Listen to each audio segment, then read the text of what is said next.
And we're back. It's not Joe Soro. He is actually on the line right now. He's on a phone call. He'll be with us shortly. It is Gerald Glassford. I have the chocolate milk in hand after a brilliant victory for the Lakers. 128 to 124 in double overtime. It's Gerald Glassford. Thanks so much again for watching and listening. Peruvian guy, great to have you here. Absolutely cannot thank you enough for joining us. It is the Lakers Nightcap with Joe Soro. He is on the way. He's on the line now. He's on with the line. Are you okay to go now, Joe, or no? Still on the call? Yes, no, maybe so. This looks like he's still on the line right now. So Joe is still right now. Let me go ahead. I'll mute him here. Yeah, he's still doing his Sin Blade stuff. It is Gerald Glassford. Thanks so much again for watching, listening. Truly appreciate you joining us. It is Joe Soro is going to be on the way. I do have the chocolate milk ready to go for drinking on command for tonight's victory, as we will celebrate the Lakers winning tonight. 128 to 124. Big shout out to John Costa for hosting the post game.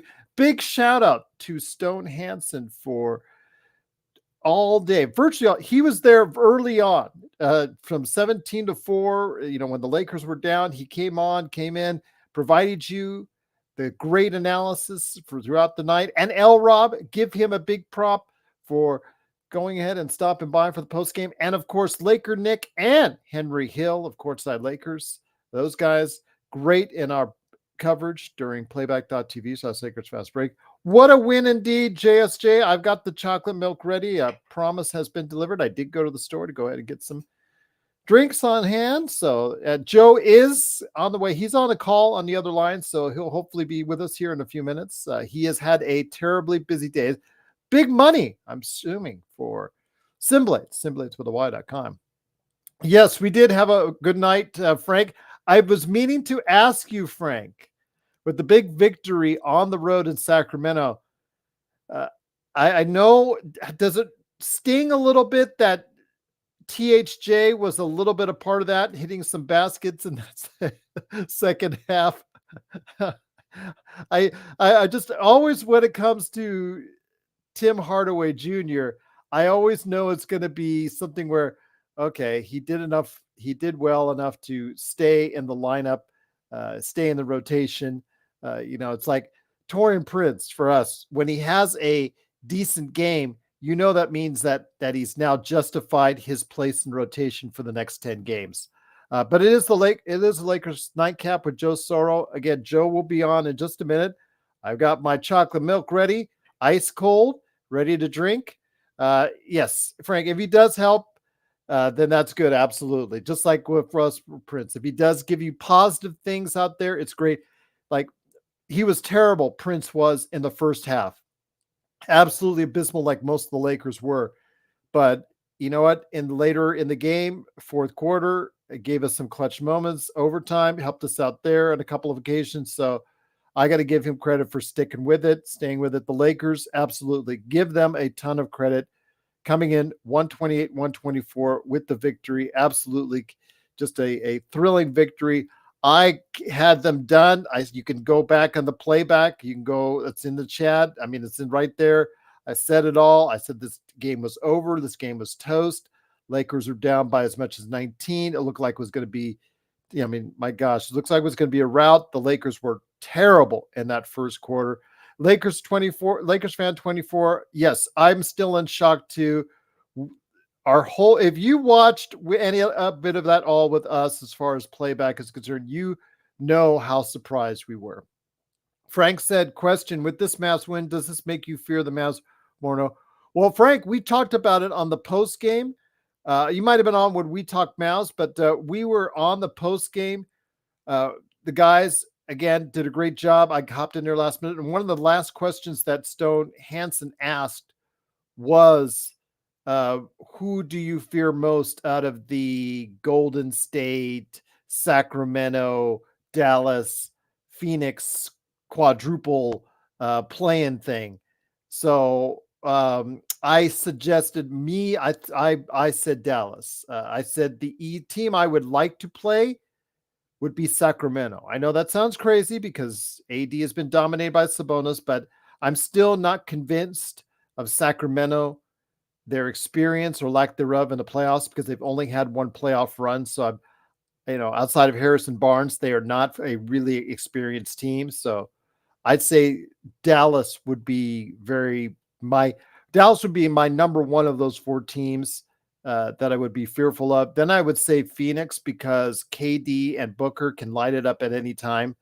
And then also after that, you've got Curry and Golden State, and Sacramento, I would feel is probably, for me in the playoffs, probably the best matchup. But great to have you here. Joe will be on shortly. He is in the middle of a business phone call, so I do apologize for the delay, but told you we would come on. Got the chocolate milk ready, so I'm going to go ahead and take a shot here in a little bit. So Frank says, I feel like Suns is a better matchup for the Lakers. It is, if we don't let Jokic go crazy with the rebounding. The game that we lost, Frank, Jokic went crazy with the rebound, especially on the offensive boards, and that is one of our Achilles heels, is not being able to rebound consistently. Although tonight you would never tell because it was 69 boards we got, but we did still give up like 13, 14 offensive boards to Milwaukee. So yeah, Nurkic. Yes, Nurkic. That's what I meant. My apologies. Yusuf Nurkic. I mean, at times he can go off for 15, 20, 25 rebounds. And the game that they played where they were relatively healthy against the Lakers, he got a substantial amount of rebounds, both on the offensive and defensive end. So Lakers fan 24 says, you fear no team in the West except for the Nuggets. Nuggets, we just don't have a good matchup for them. But anybody else, I think we can get at least a couple games on and make it competitive. He's already drunk on chocolate milk, mixing up Euro centers, Nokic and Nurkic. Remember, Kurt, they were on the same team together. That must have been fun. And to think that how they could have kept both as far as the rotation is concerned, but it is what it is. And the Nuggets, eventually got the best of the deal, of course. Xbox says, I called the miracle. Maybe that's for all the stuff that you went through at your job, but you were talking about Xbox when you first came on. You said you had having a rough day with some clients and customers, and maybe that was like payback for you to have you enjoy after a hard day's work. Adam says, what a team effort to come back tonight. Absolutely. You got to hand it to Lakers. Very gutsy win. I even dropped the, little small praise for Ham. Although, again, there were some points where you say, okay, Jackson Hayes was abysmal, even in that second half. Taurean Prince finally found a rhythm later in the game, but he was terrible in the early parts of the half. I know that the guys thought maybe Max Christie should have gotten a little bit more burn, but yeah, outside of a little bit tweaking the rotation, I think that Ham, whatever he said to this team in that second half, to get them to believe that they wanted to go ahead and try and make that comeback, it's good. Because, in the fourth quarter, you heard me saying they're down 16. They need to go ahead and rest AD. They're down 13. They need to go ahead and rest AD. Sit him down. He's done. He's limping. He's injured. He's winded. He's gassed. And you know what? Credit to Ham. We burn Ham when he leaves AD in there and they're down by 20 and they end up losing by 20. When they finally do come back and they're down 16 and they come back and win, you know what? You got to give them credit for believing in this team and being able to go ahead and get the victory. Darren says the Western Conference is the Euro Center capital of the world. Absolutely. Seems like that is the case. Xbox says, yeah, we're always hard on Darvin Ham when he leaves LeBron and AD out there in like a blowout game that they have no chance. And you're wondering why that is. And I thought that would have been the case tonight. It looked like it early in that fourth quarter, but you know what? They came back and they won. Xbox, yes, the Mavs, they just absolutely abused the Kings tonight. And the thing is, Frank, for you out there, my friend, will they be able to do that on Friday as well. I think if they do that on Friday, they'll be able to go ahead and really solidify themselves. Lakers don't have a chance to catch up to the Mavs. There's just as far as I think Mavs will have the tiebreaker. Sacramento, I think it's going to be tough because Sacramento has a tiebreaker as well. But there is one team that they can catch up to, and that's the Phoenix Suns. By the way, Darren, I do have the chocolate milk on standby.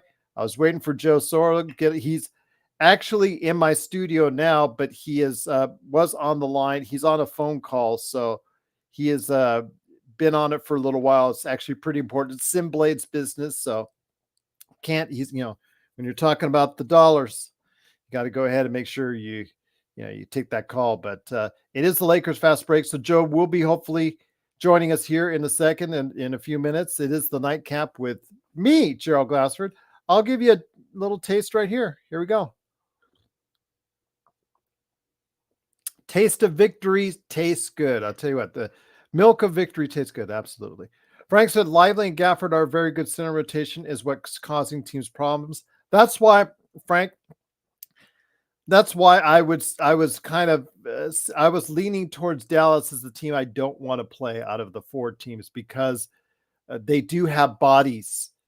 10 fouls to throw at AD. Plus, you've got Kleba at 6'11", who, if he ever gets right again, he can spread the floor, play a few minutes there. So you have virtually about 15 fouls on AD that you can utilize. Plus, on the offensive end, those guys can rim run as far as at least Lively and Gafford is concerned, and they're highly efficient and can kill you on the offensive board. Drink the whole thing, Gerald. Well, I'm going to wait till Joe gets here. But I will take another swig. There you go. Just waiting for Joe. Like I said, he is still on the line right now. But yeah, I think, the thing is with the Dallas Mavericks, they need to get wing and perimeter help. If you guys can get some better help along the perimeter, as far as a small and power forward, my gosh, your future is looking pretty good. Where's Joe Soro and why is he not drinking? Eduardo, he is off screen. He is taking a phone call right now. It's Sim Blades oriented. He will be on here in a few minutes, but he is off screen. He's doing some Sim Blade stuff, if you know what I mean. So, it's always important when you're taking 11 o'clock call at night. So just wanted to make sure we got you. Lakers win 128-124. JSJ said Lakers can beat anyone except. I disagree with you. Well, in the regular season, I won't disagree with you. But in the postseason, I think they can beat Sacramento, JSJ. I really think so. Yeah, Eduardo, I've heard his text. I read his Texas. He said he's been really busy all day. So when Joe tells you he's been busy doing a lot of stuff, that's a good day for Joe. So important or dodgy? No, come on. Joe's not going to BS you. See, he's on a call. I told you he was on a call. Frank says PJ is actually looking very good as our power forward. We think all we need is a good small forward. Okay. All right, Frank. Again, PJ Washington, we'll see if he can give you that consistent output. He never really he tantalized people in Charlotte with his abilities, but never really took it to that next level in Charlotte. So maybe he'll be able to do that for you guys. Oh, no worries, Xbox. No worries. Earn the shots, Joe. Yes, absolutely, Eduardo. JY Hen says, great win. The one team Ham has a scouting report on. Does AD play tomorrow?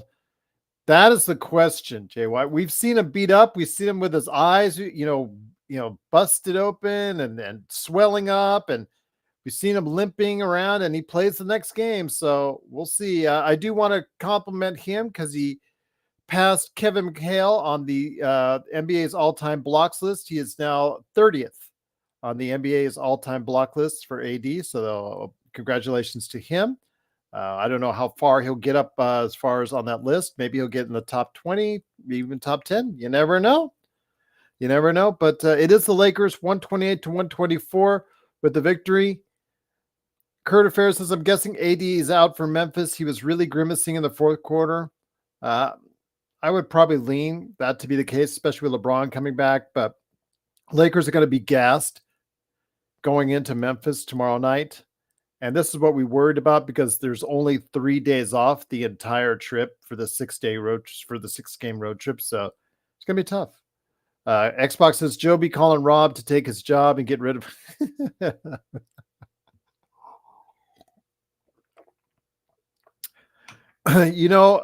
Frank,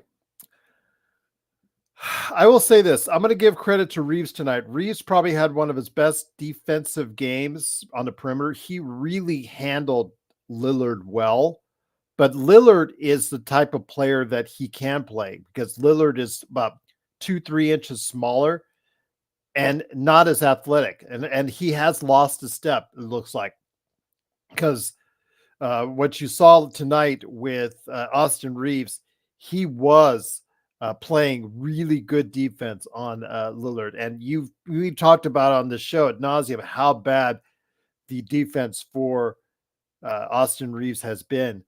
But, again, it's not very athletic anymore.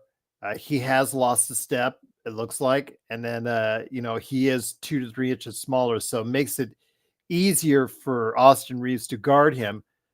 You put an Anthony Edwards or you put some athletic guy out there against him, and that's going to give Austin Reeves problems. So that's because, quickness, speed, it's hard. It's hard.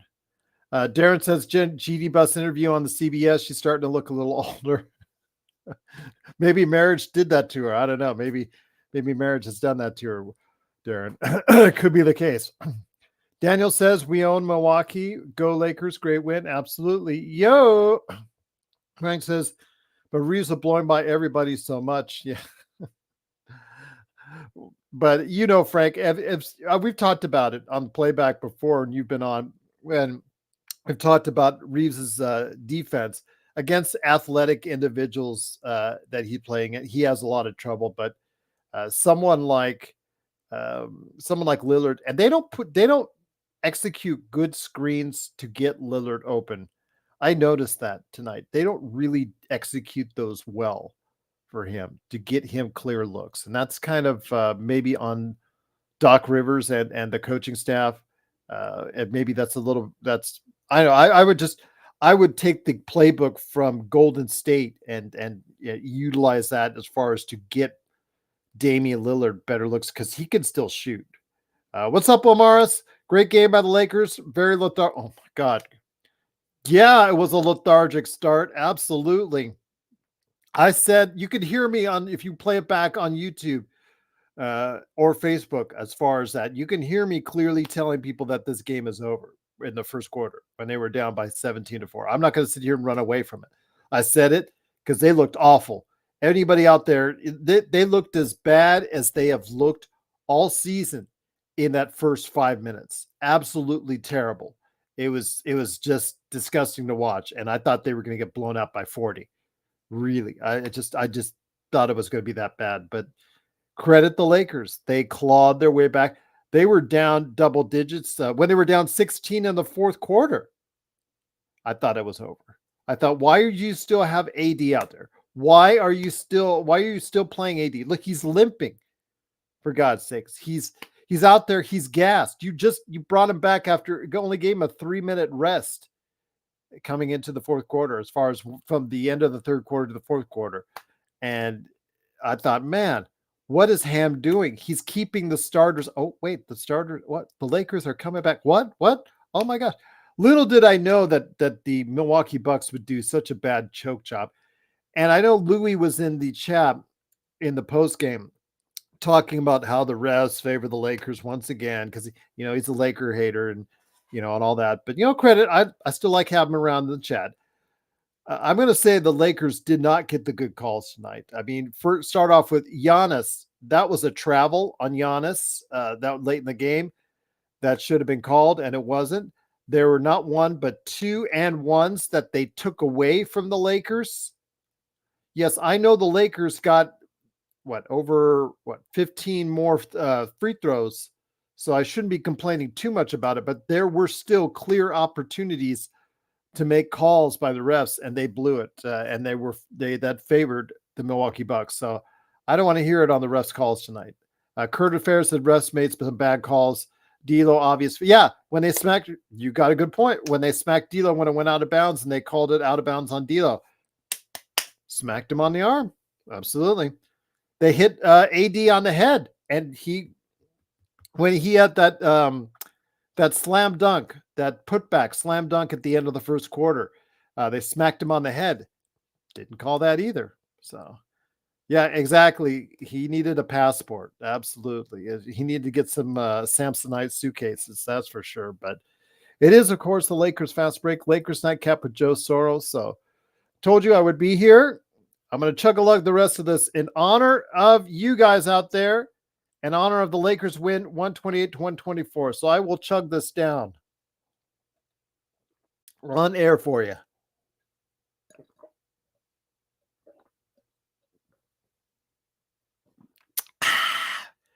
I know that gulping sound doesn't sound too refreshing on camera, so I apologize for that, but should have muted that. But oh well, what can you say?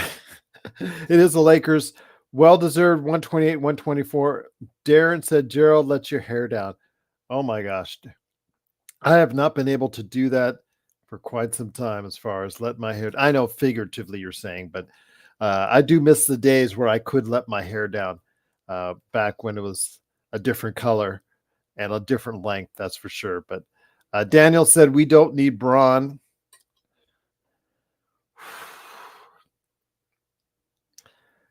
You know, the LeBron issue is going to be something everybody out there is going to be very divisive. But the LeBron issue at the end of the season is going to be a lot of big source of conversation on this show. A big source of conversation. What's up, cool bro? Don't you have a date tomorrow to go to camping or something, foresty or something? I remember you said something that you're going to Big Bear or something like that. You got McDonald's for dinner. My God. Omaris, I've checked as far as Twitter. I've checked all the reports from all the Laker reporters. Nobody knows if AD is tomorrow. Now, LeBron said he is most likely there trying to get him to play tomorrow. They think he will play tomorrow. That's the MO, Omaris. So what we've seen is, LeBron picking the easier of the two games in a back-to-back to play. And so I have a feeling he'll play tomorrow, especially if AD sits out, which could be the case after two overtimes, limping around and saying the Lakers team is going to be gassed. And as Stone mentioned, Triple J is back. Also, Desmond Bain is back. They're much closer to the team that they were like in the playoffs. Brandon Clark, his first game back after tearing his Achilles. He's not going to give you much in his first game back, but just him being back there will be an emotional lift for that team. You will get some fight out of Memphis tomorrow, I believe. And now the next Memphis game that they play closer towards the end of the season, that I'm not sure of. But I will tell you that the Memphis game on tomorrow is probably going to be, they're probably going to put up a nice fight for the Lakers. I can tell you that for sure. Cool Bro says the fries are amazing. Man, Cool Bro, you're going to clog your arteries, bro. You're going to clog your arteries. Adam says we can't take Memphis for granted. We always lost. Yeah, that's the thing, Adam. You know this Lakers team now that it's been the season for us. The Lakers 40-32. They're still ninth place. They're 2 games behind Phoenix in the Western Conference. When they come up with a good win like this, they always back it up with a bad loss. So I'm going to tell you, everybody's got to be on their P's and Q's tomorrow when it comes to what you're seeing with the Memphis Grizzlies. I think absolutely we do need to be concerned. The Lakers will come in there dead. I mean, if you've played sports out there, you know what it is like. You feel like you got the legs are tired. The arms are tired. You're flying in. They're flying into Memphis. So yeah, they're got a late night. They're probably still on the way there right now. So yeah, it's going to be tough for the Lakers to get up again to finish the job in Memphis. And this could be an upset tomorrow. I mean, that's something that I don't want to see. But again, with the Lakers coming off a double overtime, the natural human tendency is for a letdown. So let's hope LeBron, who most likely will play tomorrow, will be able to go ahead and get this team through. Maybe he can carry them on their back to a victory tomorrow. And that would be nice. That would be nice if he can carry them to a victory tomorrow. So yeah. JSJ says knees weak, arms are heavy. Yeah, it's just they're gonna be dead legged. They're gonna be dead legged tomorrow. They're got to find a way to fight through it. That's the thing. That's hopefully what the training staff will help them through and be able to go ahead and do it. Omar says, I'm hoping AD and Braun is playing. I'm hoping so too, Amaris, because AD has made a point to try and play as many games as possible. So there is the possibility that AD might play tomorrow. I'm not going to put it past him because this year he has made it a mission that if any at all, he will be able to play. He's going to play. So Xbox says G-strings bikinis look even better when Lakers win. He loves the Gold Coast. Well, I'm happy you're having a good time, my friend, on the Gold Coast. Truly glad for you that you're enjoying the view. It is Gerald Glasser. I'm still waiting for Joe. He's still on that call from what I'm seeing. Joe, I'm going to go ahead and try and bug him now. Kubro says, Gerald, tonight, even when the fries get cold, they were good. No way. McDonald's fries has like an 8-minute time span. The 8-minute lifespan. Cool, bro. 8-minute lifespan, and they're dead. They're deader than a doornail. You have to eat those suckers fast, or they get greased in, and they are just like bricks. No way. McDonald's fries. I mean, they remind me so much of some of those bugs that like live only a short time. They reproduce and then they die. Yeah, that's like McDonald's fries to me. So. All right, let me see. I know he's got his headset on. So he's got his headset on, Joe does. So I'm gonna ask him. He's texting now, so he's doing business type stuff. So let's see. I'm gonna text him now. Say, you ready? All right, so text. What's up, Alan? How you doing, my friend? The way I remember those fries suck after they cool down. Yeah, that's 8-minute lifespan on McDonald's fries. All right, it's Gerald Glasser. 128 to 124 was the victory. Okay. He's still on the phone. He is still on the phone, he's telling me. So hopefully he could join us here soon. He said it's the craziest day ever. So yeah, I'm happy for him if it's good in a good way as far as financially for him. Frank said, you all ever see a McDouble or something did mold? Yeah, I've seen that. You guys, have you seen that out there when they show you those experiments of somebody like letting a McDonald's burger or McDonald's product like sit for like years and then they go back to it and it's like, ew, it's like hardened bricks. Ew, and you're eating all that stuff. Ew, cool, bro, man. You're crazy. Bloodhouse says, are you in Brisbane, Xbox? Xbox says Aussie McDonald's. We have the double Big Mac and Big Mac with chicken. Yeah, I think we just came out with the double Big Mac here. They just introduced that as well. But the Big Mac with chicken. Oh, interesting. Very good. Kurt Affair says this nightcap is going to turn into a day cap. I know. Tell me about it, right, Kurt? You are the master of quips on the internet, my friend. We should call the nightcap the McDonald's. No way. You know what he's saying. You know what Joe would say. Frank said, would you all be afraid if the Clippers fall to the play-in?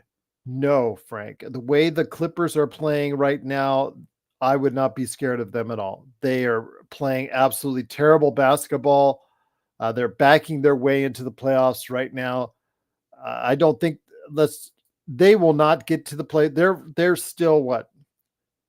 They are right now, they're 2 games in front of Sacramento.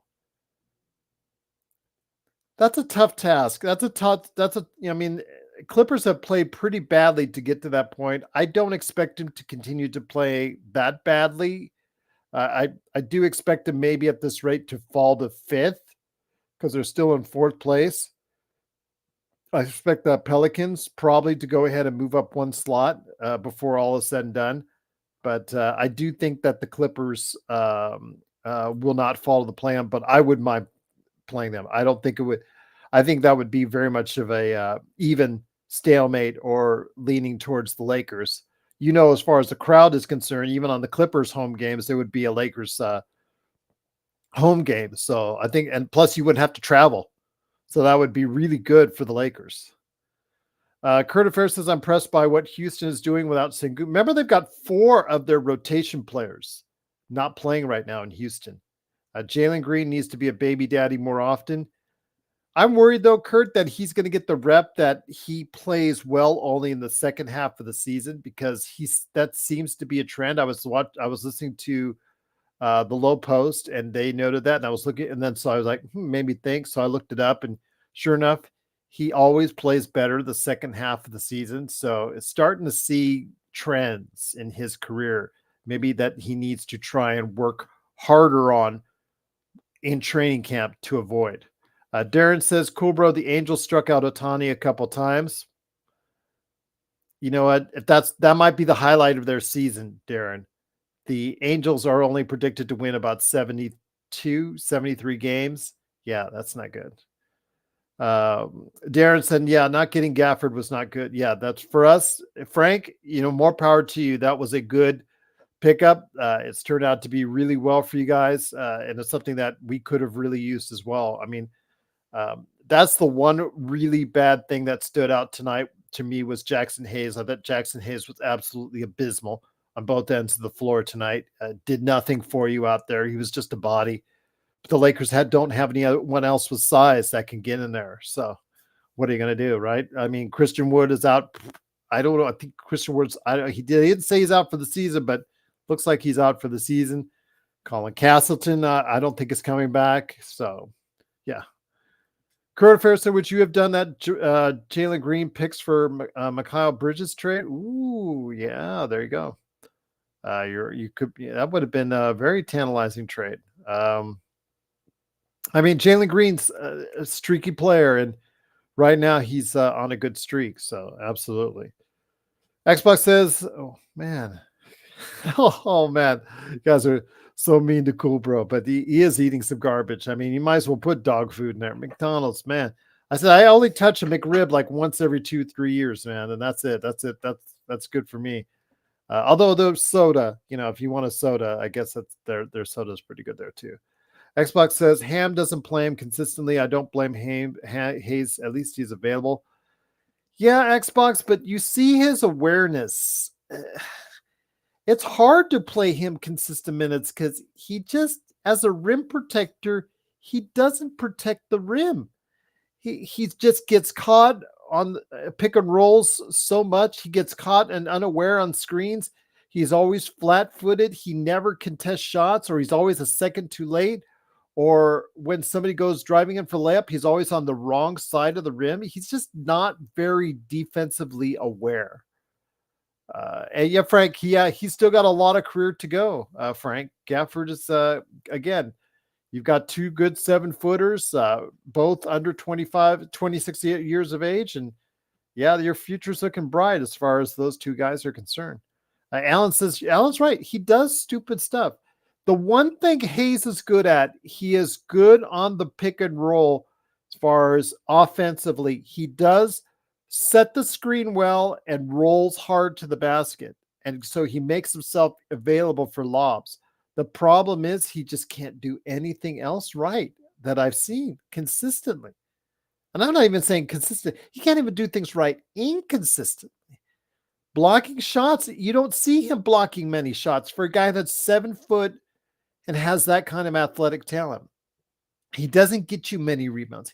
He just, I just, again, it's just so disappointing because you see he could have the package. There are 7-footers with like Frank has and Derek Lively, and also as well Gafford. They're both right around the same size, same athletic ability, yet those guys are much more productive on both ends of the floor than Jackson Hayes. And that seems to be a problem.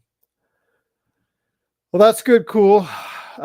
you would fit right in as far as with our friends from Australia, if that's the case, because Carl Urban, absolutely tremendous actor. Always appreciate his work in Star Trek and Lord of the Rings and all the other stuff that he's doing with the boys as well. So, what's up, Vic?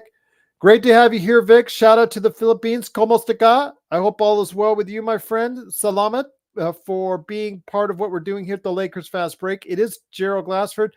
Joe Soro for a nightcap is busy. The Lakers are 128 to 124. Hopefully, he'll be able to join us soon because I want to finish putting up the audio for the post game for our audio listeners and doing all that good stuff behind the scenes. I try to make sure nice and neat as far as the putting the ads in and putting the disclaimers in on the YouTube and the pictures and all that good stuff. I want to make sure I catch up with that before I go ahead and sign off for the night. Xbox says, Gerald, you don't have to stick around. There he is. What's up, my friend? Wow. What a day for you. I know I've been trying to hold off on that. I've been telling everybody that you've been having the day, my friend. Yeah, it's been a pretty crazy day. I was watching the game on a monitor at a bowling alley. And obviously they weren't playing well the first 3 quarters and change. It was awful. They were coming back, and then they would. That first quarter was awful, man. Yeah, they just couldn't. They couldn't stop them. And then the 8-minute mark comes. They're down 19 in the fourth. And I'm at this point going, look, it's just, they just can't make the stop that they need. It's just not gonna happen. And all of a sudden they start reeling all these shots, and then they started stopping them. And what can you say? Austin Reeves, Jesus, I'm just like, you could not have picked a better time to have the game of your life. And AD was playing like he was trying to win a championship. I have to say, man, without hyperbole here, I thought this was one of the best Laker games in terms of sheer heart, determination that I've seen in the last couple of years. I'd say probably the number one. Even about the LeBron game? I mean, the LeBron game was, I just felt because LeBron wasn't in this game, that's why it's so much more important. That's why it was so amazing to see this team persevere. I was proud. It was a proud game to watch. And they deserve a lot of just credit. Everybody on that team played their hearts out. Even if Spencer Dinwiddie didn't have a good statistical game, he was busting his ass the whole game. And every one of those guys, every starter, Dinwiddie's obviously covering for LeBron. He's not the starter. But all the starters really, really showed up and backed up LeBron James, the Lakers, and they made at least this fan very, very happy and very proud. And I'm just in the euphoria of the day. It just added to more of the goodness of why we love the Lakers and why we've been asking for this kind of stuff, because we know they're capable of doing it, and they were able to do it. I'm happy. I was very happy watching the game. And I mentioned that I've been hard. And we've been hard on Austin Reeves' defense, for the entire season. But today, he played against a guy that he can play well against defensively in Damian Lillard, because Damian Lillard is 3 inches shorter than Austin Reeves, doesn't move as well as he once did, because now he's in his mid-30s. He's lost a little bit of steps. So Austin gets a lot of credit, yes, for what he did down the stretch, hitting the free throws, hitting that crucial 3-pointer to seal the game. But I think his defense today, and he's actually improved a lot on his defense in the past couple weeks. But this is a notable because he is Damian Lillard's not the athletic, like 6'5" athletic, just like juggernaut that he has to do that. Austin has to deal with. This was a good matchup for Austin, and he took advantage of it on the defensive end. Well, Dame has never been a good defender, even when he was fresh. It's just not his. But It's probably Austin played him well. And then Dame seems to be emotionally different in Milwaukee. He doesn't feel. I don't feel like he has the "I'm the man" feeling there. There's been reports where he's said that he's just not comfortable there. He doesn't see his family a lot. I don't believe he was excited about going to Milwaukee, but he had to accept it because this was his only chance to be competitive. There's no way another deal could have happened. He wanted to go to Miami, right? That was the word. Would have enjoyed being in Miami. I'm sure the family would have been much happier in Miami than doing a secondary situation in Milwaukee. Portland's not that much better anyways. I'd rather live in Milwaukee than Portland, to be honest with you, especially nowadays. But he's trying his best to make good of it, but it's not good enough in terms of his emotion. It's just, I don't think he wants to be there. And when you don't want to be there, you don't have that extra oomph. And Dame doesn't seem to have that in Milwaukee. It could be the fact that he's starting to come down. Sure, maybe he might be saving up for the playoffs. I don't know. I don't really think that was a major issue in terms of why the Lakers won. I think the reason why the Lakers won was they pulled something out of their hearts and went all the way with it. And they had two other distractions, which were the two overtime periods where they still wouldn't relinquish whatever they started to pull out. And it was just nice watching heart and want on the road where they've struggled. They've been very good playing against the East in general. So that's, that kind of gave us some hope on this road trip.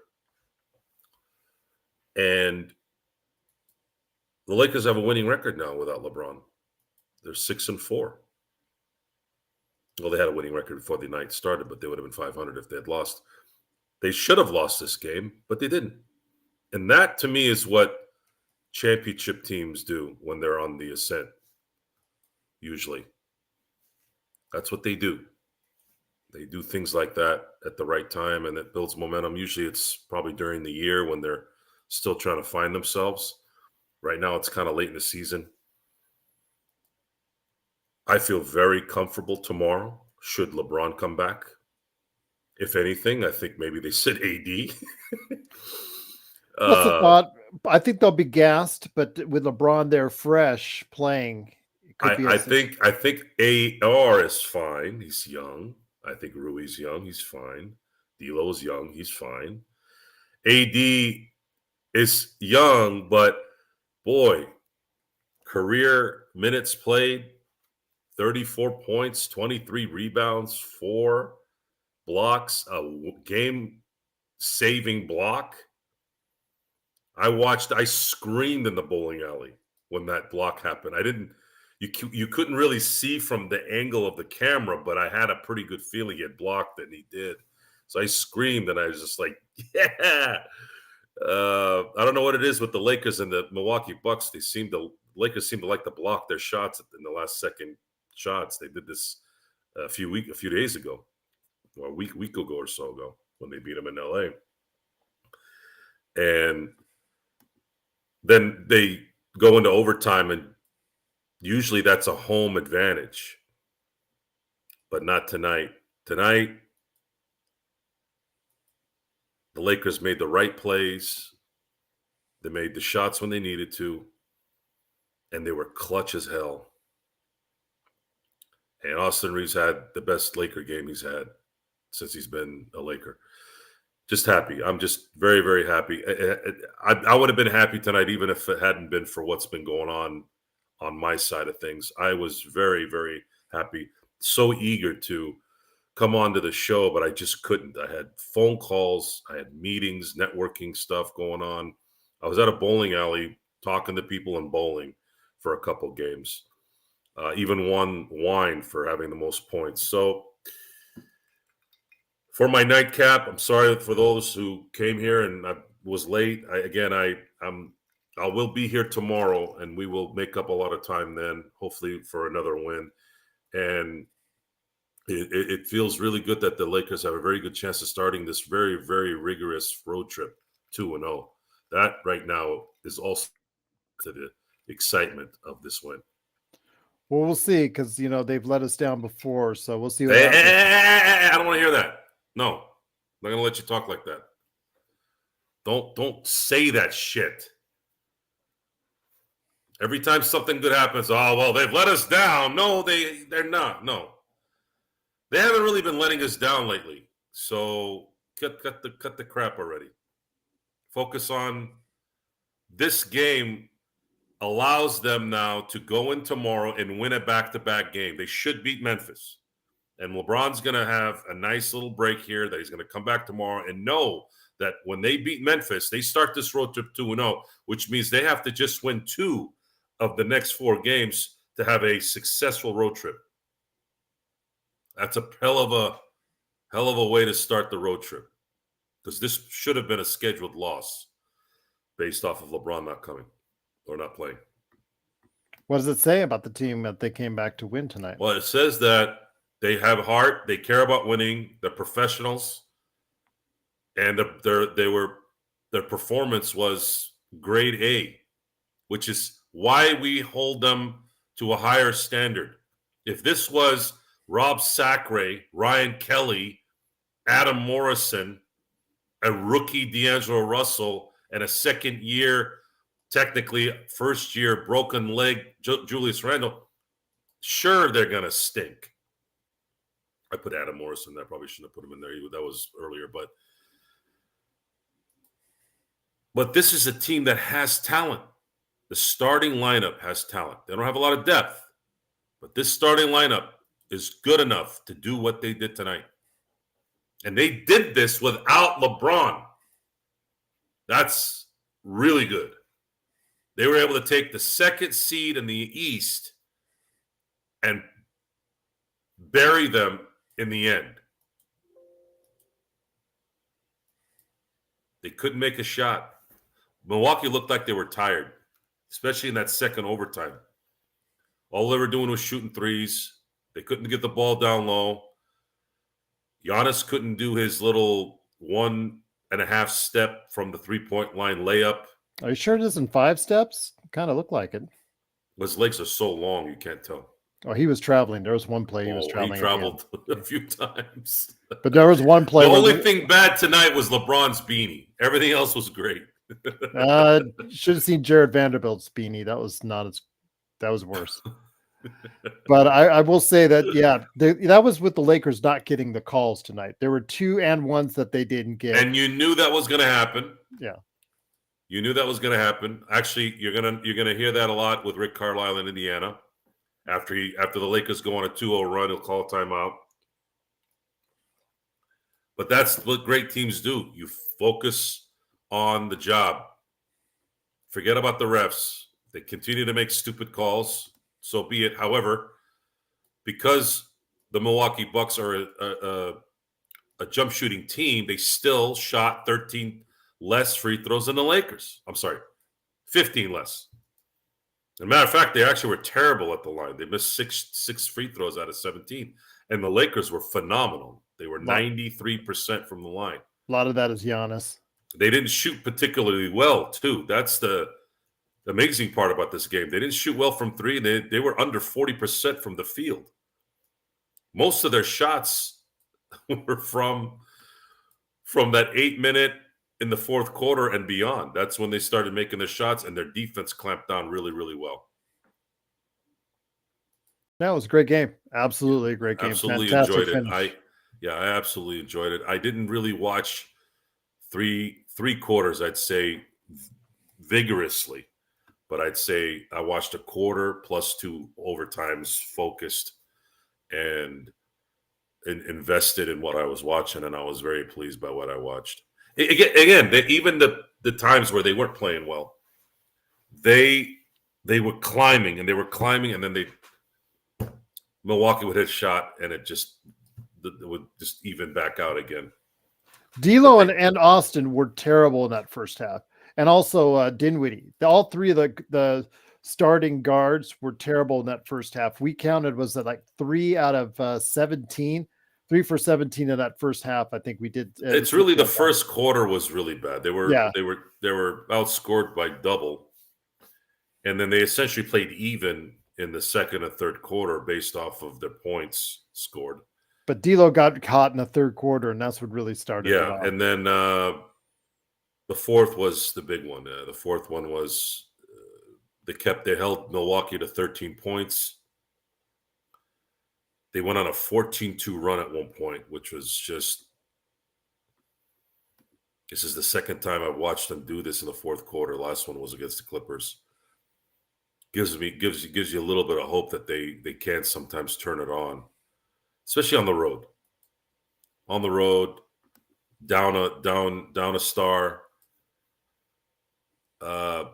This game, should the Lakers continue to finish this year with this kind of finish, this would be the game you could look back on should they get the 8th seed, let's say.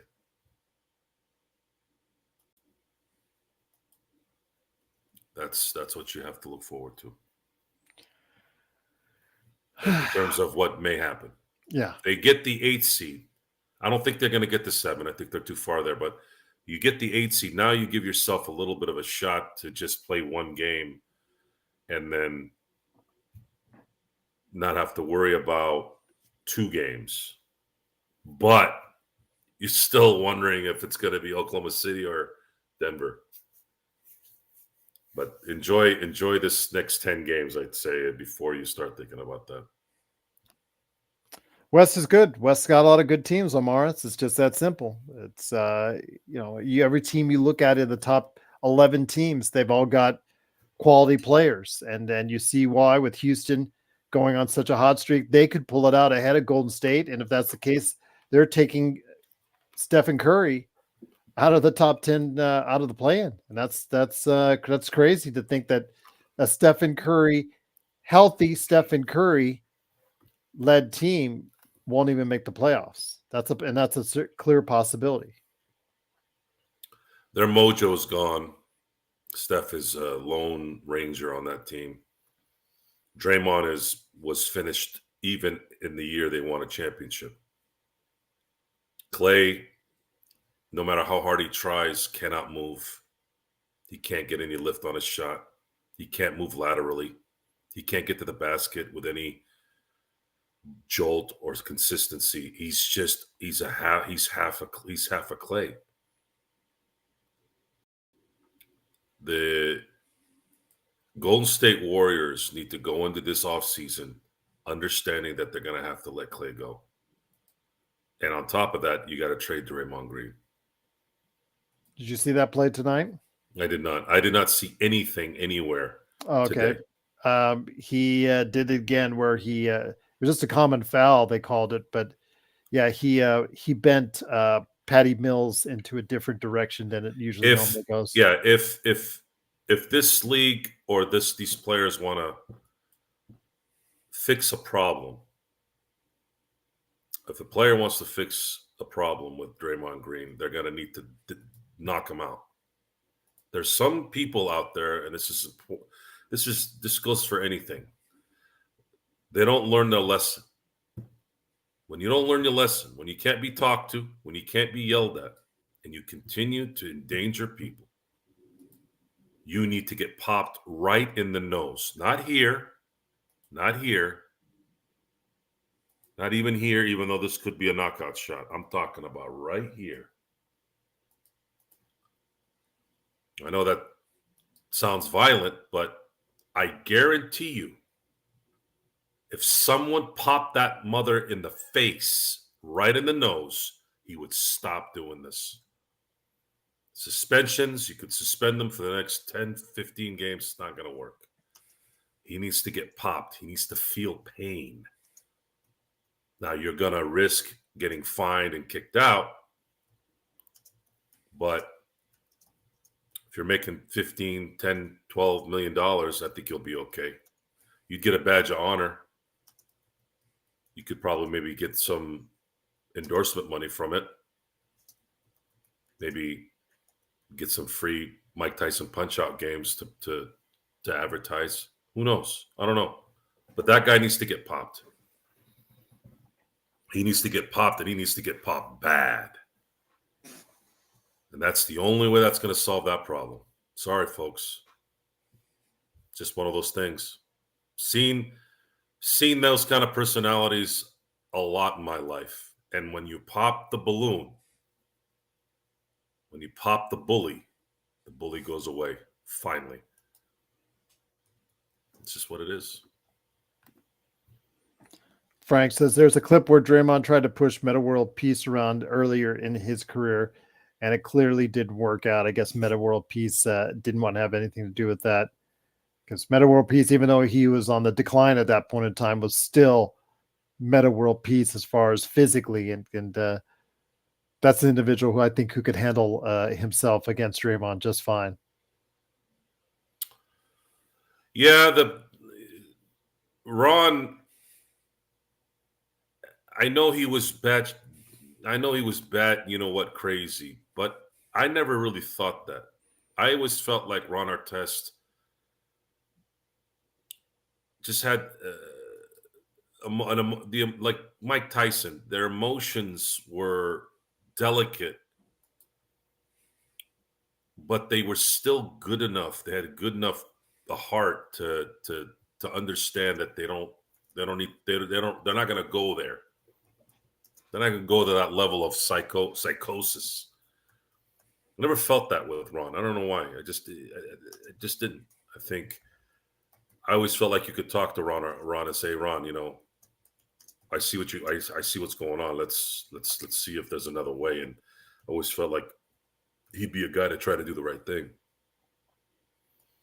It wasn't until somebody really did something stupid to do that, to antagonize him. But I don't know. Maybe I'm biased because he was a Laker or whatever. But I mean, that elbow to James Harden, he did every human on the planet a favor with that elbow. I still love that elbow.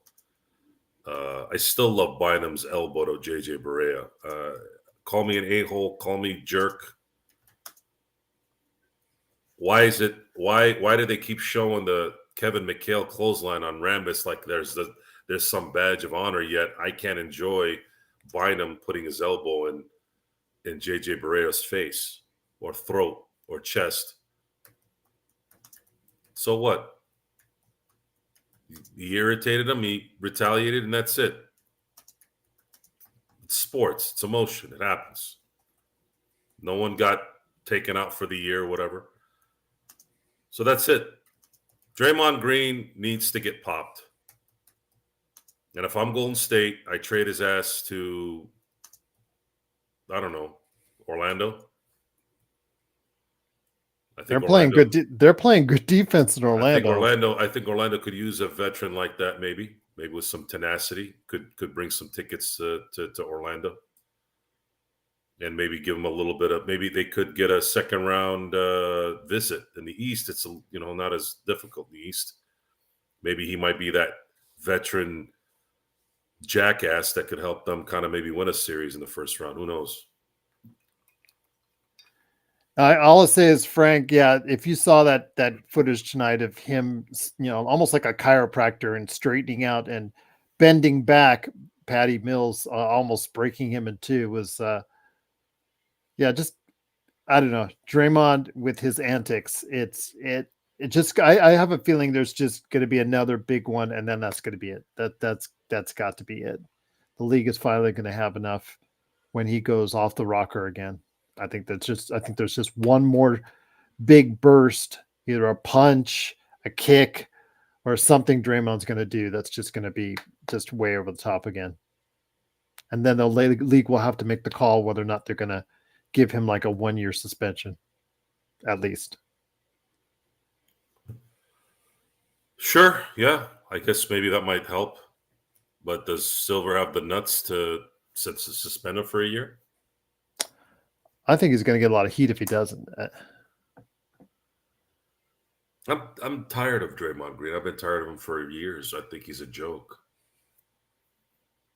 And Steph Curry, being the leader, should have said something by now. Steve Kerr as well. Steve Kerr sort of said something the last time, though. He finally came out a little bit. I think maybe somebody got into his ear. Like, dude, really? I understand defending your brother. I understand that part. Believe me, I understand it. But even if it's family and your teammate or whatever, at some point there needs to be a stopping point. You're spending $20+ million on this player. He's already sucking ass, yet you still need him, and he's not thinking. He needed to be told after this last time by Steve Kerr, Steph Curry. Maybe they did say it behind the scenes for all I know. But maybe they needed to say, hey, look, we're defending you in public, but your stupid ass needs to stop doing this. And you say it at least just like that. I know I would have. I would have said it probably 3-4 years ago, at the very least. Like, you want to be a nuisance? You want to be a Dennis Rodman thing? You want to do that crap? You're going to do it, and then you're going to get yourself in a situation where we're going to have to tell everybody, look, we've told this guy to stop doing this. He's not listening. And somebody needs to pop him, man. I mean, there's no other way to look at it, guys. Someone needs to pop him. It's just this is bully 101. And every bully that goes away always goes away for one reason only: when he finally gets popped. There was an instance in 8th grade where I was getting made fun of by a kid in class for a good 2-week period. And I tried to be a good kid. I ignored it. Sticks and stones may break my bones, but words will never, all that BS. But after a few weeks, at some point, something clicks. Fight or flight, whatever you want to call it. He said something that finally triggered that last resort. Do you remember what it was? Yeah, he pointed at a dog and called it my mom. Oh, that'll do it. That was it. Yep, that'll do it. He's like, your mom is here. And then he pointed at a dog outside. And I remember it vividly. I looked outside, and then I looked at his face. The last thing I remember his face looking like is like this, because he saw my fist coming. So I punched him in the face and just started hammering him while he was down like this. Just, you're 8th grade. I didn't know how to punch other than that first punch. And the best part about the story, besides popping the bully, well, actually, there's 2 parts of it, is I believe the teacher knew what was going on, and I ended up going to the principal's office. He got suspended for 3 days. I went to the principal's office 2 days in a row. Every time I was talking to the disciplinarian guy, I don't remember, I forgot what his name was. The first day he goes, I'm going to call you back in and we'll deal with your punishment tomorrow. I come back the second day and all of a sudden find out that he had to postpone it again. After that, I didn't get a call back to the principal's office. I didn't get in trouble.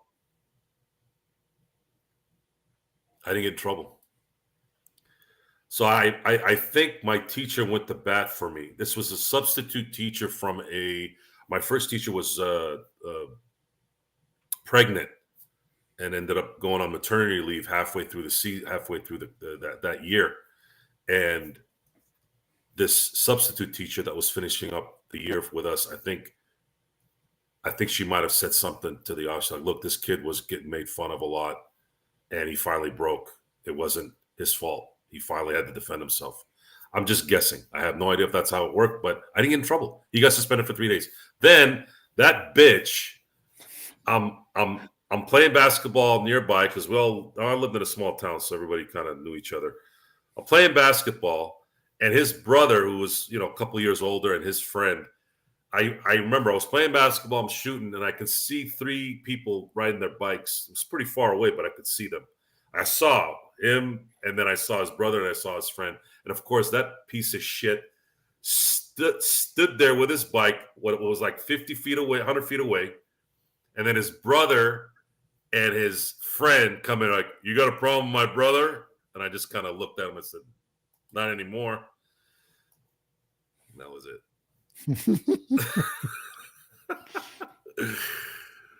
Yeah, it was that's what you do to bullies, man. And, he wasn't he wasn't a big guy. I was more scared of my dad than I was scared of anyone. My dad refused to ever accept fighting in school and getting in trouble. My dad did not give a damn about, I need to be the big man on campus. I need to defend. Like he was very, very black and white when it came to stop wasting your time with nonsense. You're there to learn. You're not there to go fight people. You're not going to get anything out of it. It doesn't mean anything. Forget about what people think. And this is where and whether my dad did it on purpose or not, it was just how he delivered the line. It's amazing how those little things resonated in adulthood. My dad never preached. My parents didn't preach anything to me. They just said things that ended up being very logical as I got older. This doesn't matter. Like they would say, it doesn't. He said it doesn't matter. Like you're not going to get anything out of it. Why would a teacher not like you, right? You come home, the teacher doesn't like. He never gave a damn about that line either. What do you mean? Why would they just pick you? What did you do? He never believed me, and he was right. It's all bullshit. So I was more afraid of my dad, and in the end, my dad was right. He said, all this crap doesn't mean a damn thing. You're not going to get any kind of anything out of this crap. Stay out of trouble. You're there to learn. You're there to go do your business, do your homework, get your good grades so that you can go to college and you can go make something of yourself. That's how he always said it. It's nothing else. Like nothing mattered beyond that. And then you grow up and you naturally gravitated to that same philosophy in adulthood. I don't give a damn what people think. I don't care at all. And it's probably the best thing you can have in your life because too many people care about what people think. It never goes away. It's just worse now because people worry about strangers online saying stuff about them. So lesson can be positive when you punch somebody in the face. It's the moral of the story. Pop the bully. If you pop Draymond Green in the face, he probably stops doing this. And if he doesn't, pop him twice next time.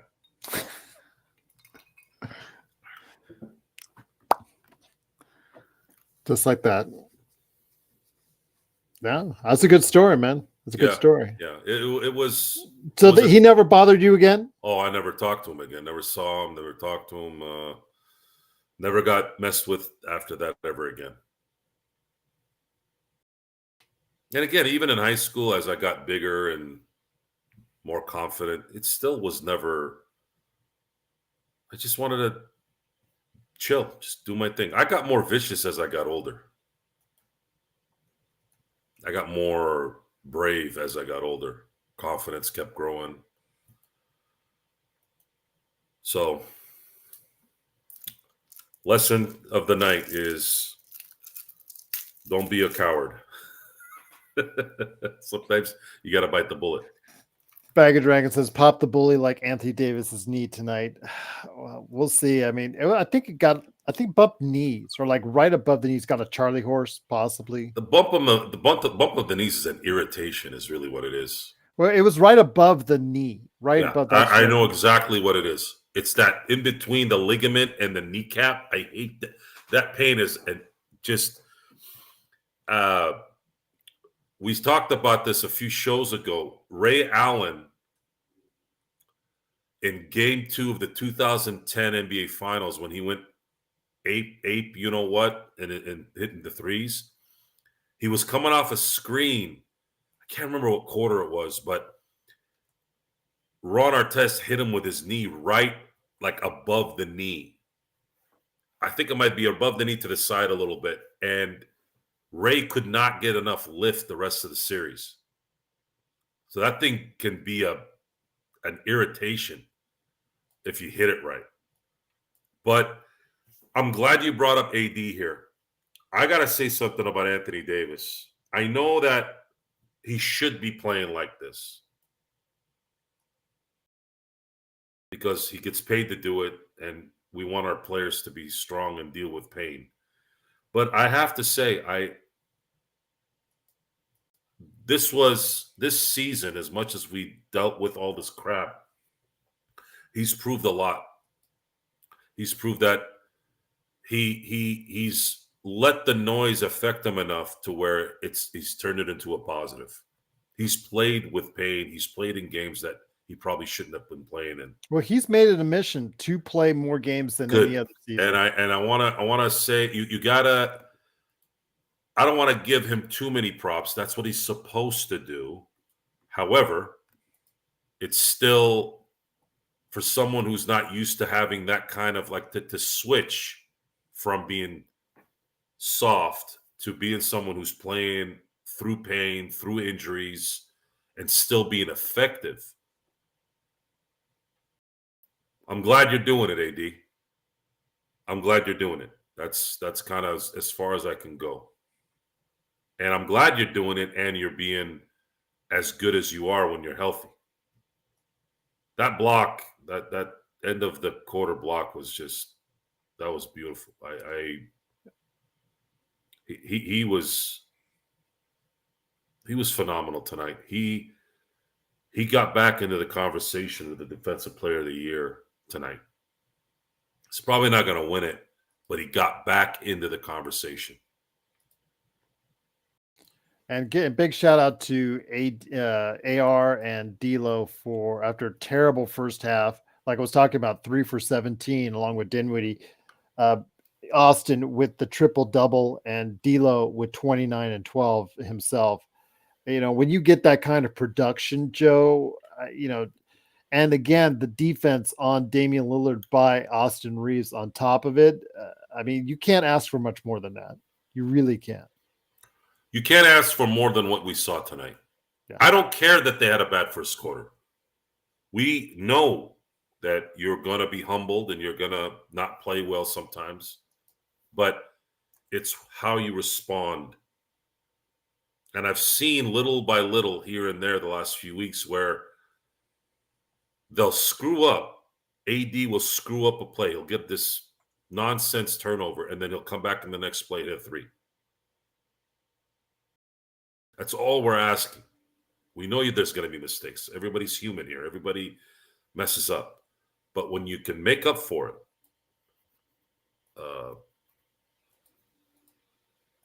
immediately, you're covering that mistake, at least to some degree. I call it the Hines Ward. I used to call it the Hines Ward play. Hines Ward would maybe run a bad route, maybe drop a pass. He didn't drop a lot of passes, but when he did make a mistake or make a bad read or make a bad anything, it seemed like right away the ball would go to him right away and he'd make a 15-yard gain for a first down. And that's what these guys are doing, man. They had no reason in a lot of ways to do what they did in the last 8 minutes of the fourth quarter. They had no reason. But they did it. And I forgot about the first quarter. I didn't care about the first quarter. Who cares? You showed up.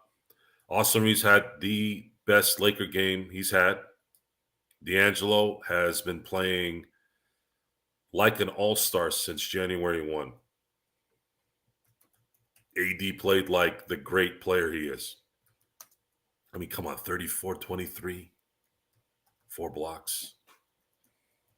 Being as aggressive as he was and still only having 4 blocks going into 2 OTs on top of that. Having a career high in minutes on top of that. What else do you want from somebody? Hitting all his free throws? Rui hits all his free throws? Dinwiddie hit all his free throws? D'Angelo Russell hit all his free throws? Austin Reeves hit all of his but one? I mean, this is where the mental part matters. Guys, if the Lakers shoot 90% from the free throw line, they lose tonight. How many of those clutch free throws did they hit tonight? AD closed it out with 2 free throws. D'Angelo tied it up with 2 free throws. Heck, even Taurean Prince had 2 free throws to tie the game there late. That's the part that I love to watch. That's the part you commend the team and you say, man, see how good it feels when you guys do your job. And you do your job in moments like that. That's what builds championship character. That's what builds character in general.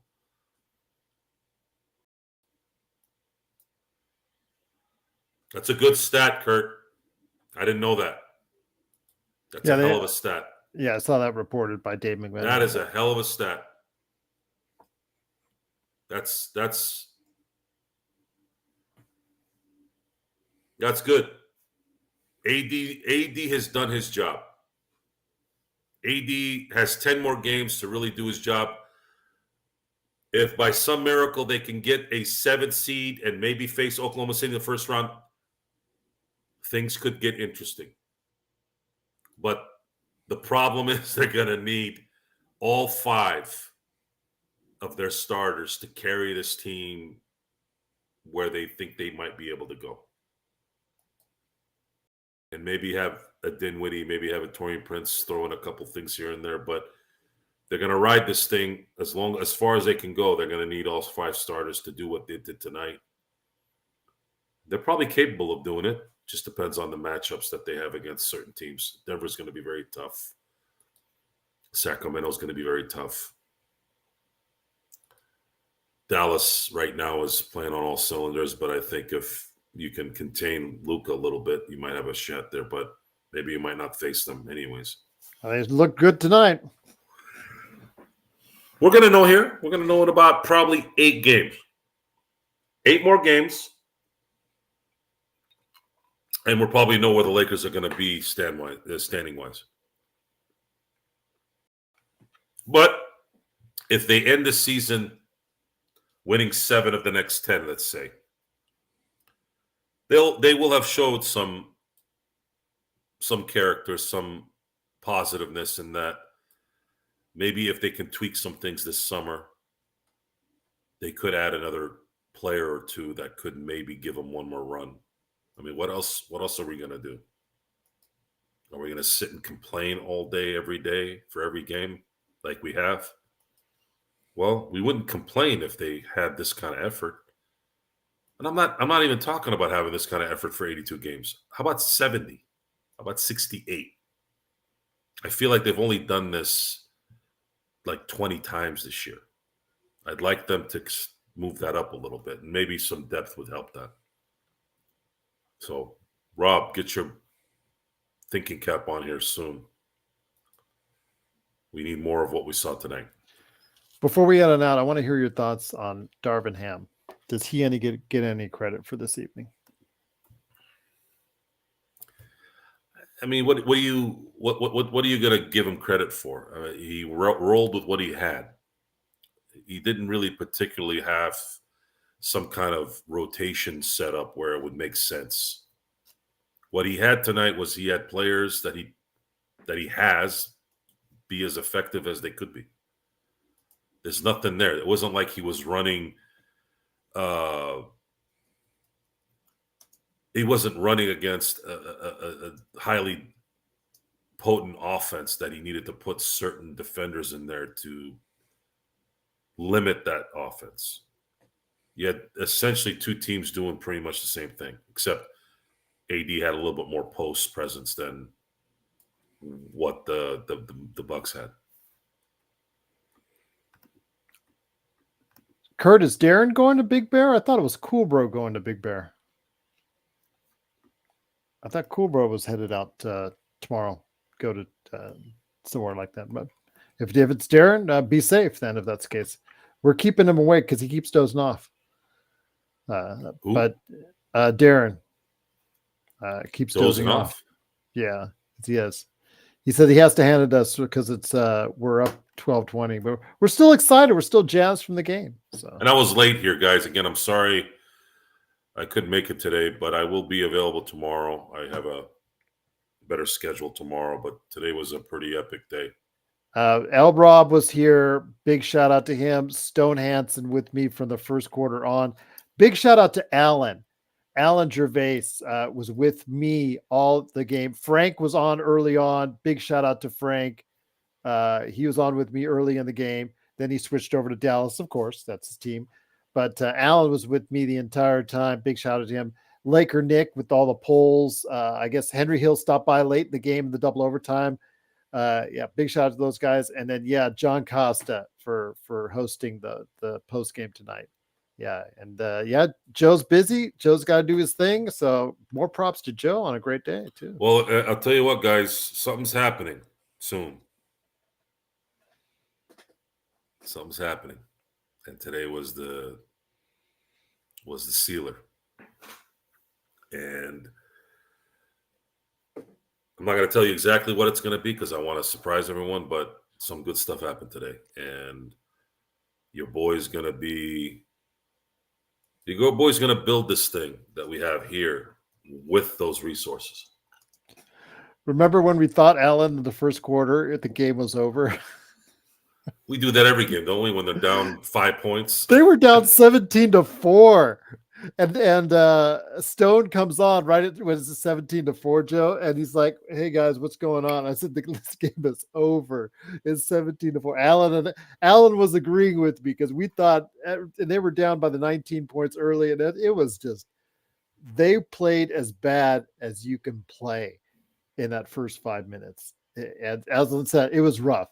It was tough to watch. It was some really bad basketball the Lakers were playing, and if you'd have told me then when they had 4 points, 5 minutes in the game, that they would end up scoring 128 and actually win the game in double overtime, I would have said you're on crack. You're smoking some really damn good crack. And they did.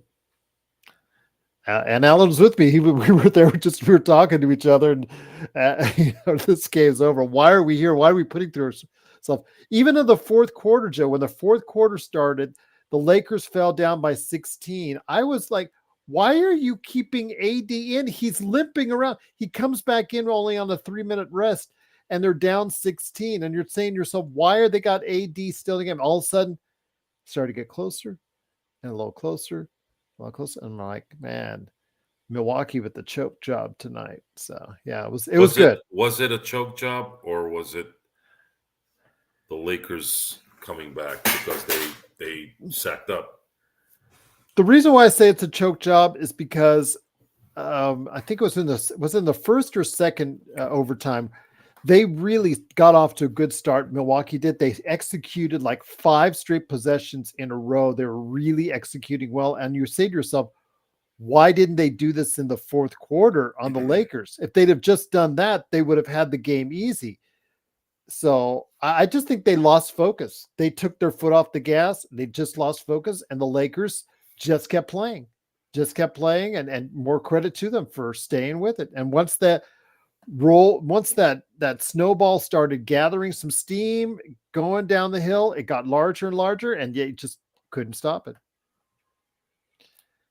And then, like I said, Bag and Dragon said Dame was always a choke artist. Again, Austin Reeves, you got to give him credit. He played really good defense tonight against Dame. I'll give him credit. I've really been hard on him on his defense all the way back from FIBA. He does have his trouble and still looks bad against really athletic guards, but against Dame tonight, he looked good. I don't know necessarily if it was Dame being a choke job, but Milwaukee seems to have issues closing out games sometimes. He was talking smack, Darren. He made a 3 in the Beasley, yeah, I overtime. saw the turnaround talking to the bench. Mm-hmm. That was probably more because ex-teammate type thing. That tends to happen. Who knows what they were calling him when Would you really sign him to a $16 million? Because that was what we would have to pick up, was $16 million. But 16 for him and 10 for Mo. And even if we did, Joe, we would have probably just traded him away anyways. So Lakers have some contracts here they can play with this summer.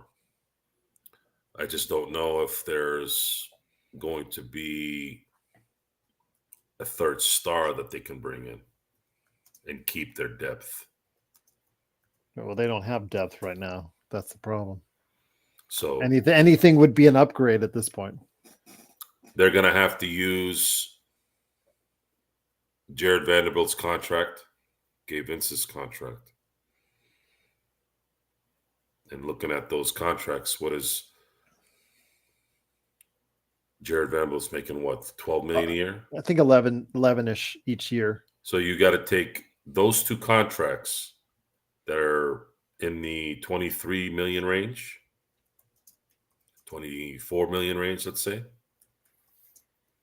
Attach some draft capital to that and get a guy that's worth that money that could make a difference. And then do you sign D'Angelo at the end of the year too? Yeah. I'd say if Rob can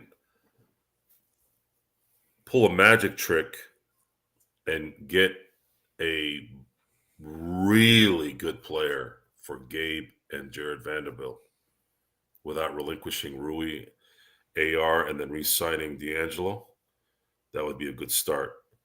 The other part is if you happen to keep your draft pick, for the love of God, get somebody that'll be effective right away. Now you have two players that are going to help you. And then pick up someone for the MLE that can help you, please. And no ex-Miami damn players, please. Well, I was mentioning that, the Suns, Xbox, again, they have the toughest schedule. And I mentioned this on last night's show. They have the toughest schedule the rest of the way, but they are still 2 games in front of the Lakers. So that's a lot has to happen. The Lakers have to play. They have to play like this on the road consistently. And that's something I said, Joe, before they started this road trip, is that the Lakers have been awful on the road all season. They have to learn how to win on the road. And hopefully tonight's win will help them learn how to play more consistently on the road. Yeah.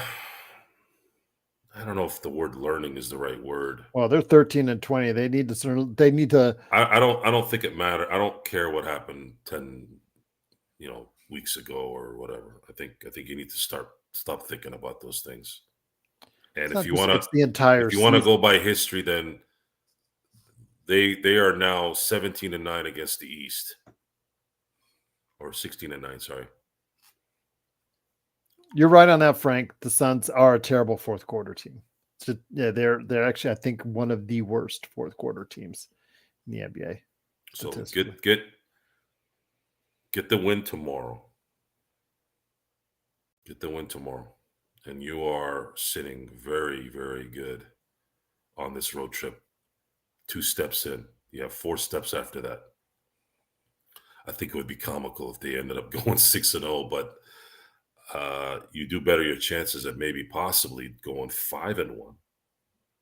Now, if you win tomorrow, do you sit LeBron for the Indy game? Do you sit LeBron tomorrow? You know he's going to do the same thing on the next back-to-back. I think he could sit tomorrow. and be ready for the Indiana game. I don't know that for sure. But all depends on AD as well. If they decide to sit AD down, you're playing the toughest part of the schedule of this next 2 games. Indiana and Milwaukee were the hardest teams out of the 6. If you end up winning tomorrow night, and then let's say LeBron doesn't play tomorrow, plays against Indiana, they beat Indiana, they go 3-0 to start the road trip. Now you have Brooklyn, Toronto, and Washington that are all bad.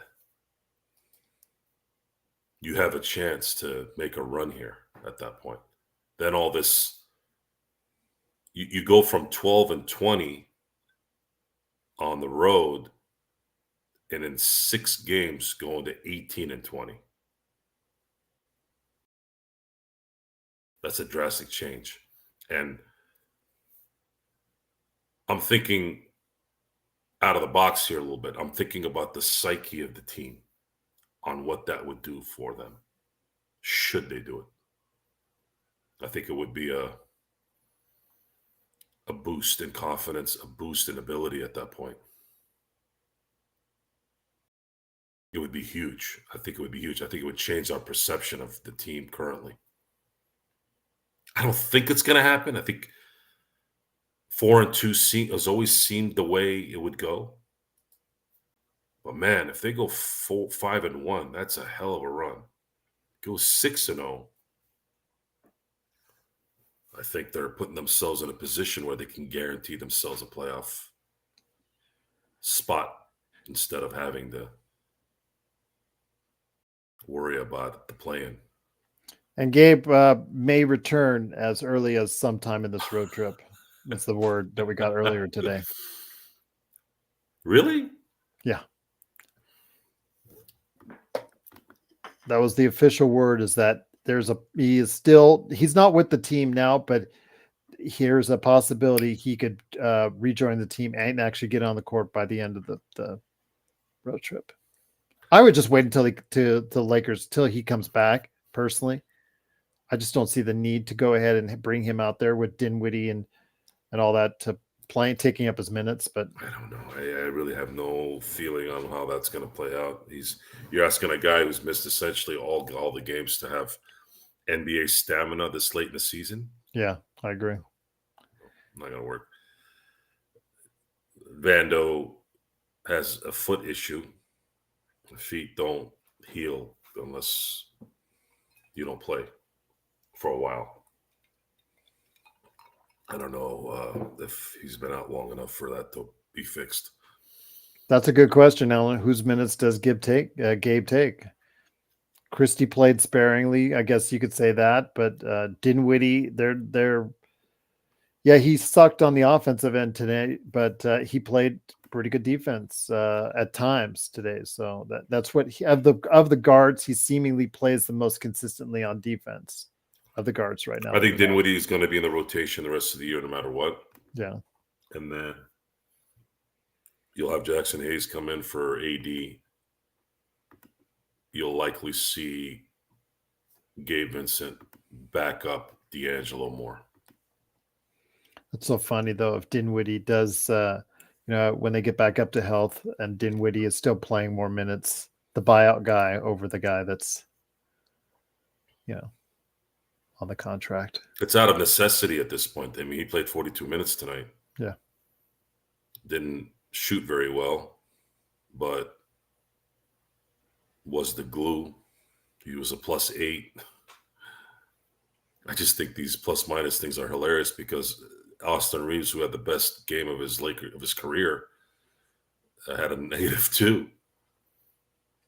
He had a -2 after all he did. I think that's just hilarious to me. This is his best. This is his best NBA game. I'm going to say this was his best NBA game overall on both ends of the court. Oh, for sure.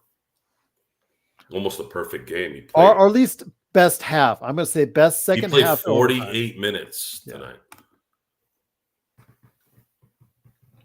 I had a triple-double. Almost had a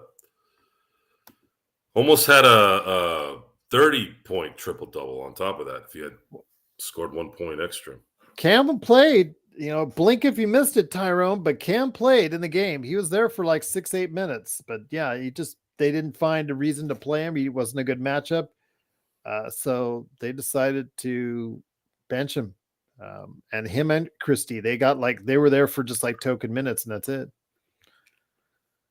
Ham went all in on the 8 players. He went all in the second half on 8 players, and that was it. Yeah, I think this was Austin's best game ever as a pro on both ends of the court. From that second half on, the second half and overtimes, that was the best players of this year. Gerald, a couple guys called AR him again, and I looked up to see if Trevor Lane was speaking. What does that mean? Did somebody call him again? AR, Roston Reeves, him again, because he hit it in the clutch with the 3-pointer. And he said he has had a lot of bad games. Darren, no question about it. I know Joe probably will say no to this, but I think there was a hangover from FIBA. I really think that there was a hangover for FIBA for him, and that took a lot. It's taken a while for him to get in any kind of rhythm. Well, he's gotten out of that for a while. He's been playing well for the last 3 months. I wouldn't agree wholeheartedly with you on that. What do you mean you don't agree with me? AR has not played well the past 3 months. Sure he has. He's been inconsistent the past 3 months. Yeah. JSJ said Lakers had a hangover during the IST. Yeah, I think they did. It wasn't a hangover. It was a not giving a crap. Okay. How do you get a hangover when you've only been playing for 4 weeks? There's still regular season games.